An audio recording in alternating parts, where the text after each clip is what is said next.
বদর কোনো স্মৃতি নয়, বদর একটি শক্তি। যখনই এই উম্মাহ পথ অন্ধকার দেখবে, তখনই বদরের সেই ৩১৩ জনের সাহস আমাদের পথ দেখাবে। বদর আমাদের রক্তে, আমাদের মিছিলে, আমাদের অস্তিত্বে মিশে থাকা এক অবিনাশী চেতনা।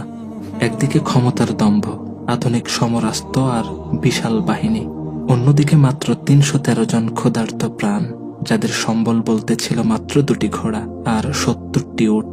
কিন্তু তাদের হৃদয়ে ছিল এমন এক অগ্নিশিখা যা কোনো পার্থিব শক্তি নেভাতে পারে না, আর তা হলো ঈমান।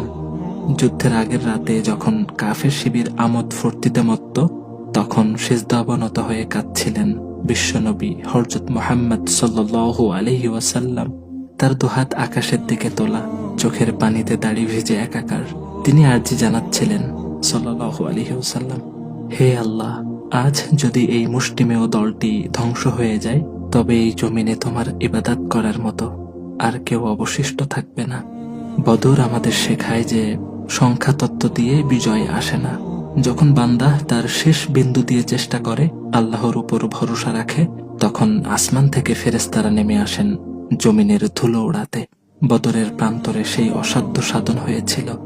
সেদিন আরবের অহংকার ধুলোয় মিশিয়ে দিয়েছিল মদিনার সেই স্বল্প সংখ্যক মুজাহিদ। আল্লাহু আকবার।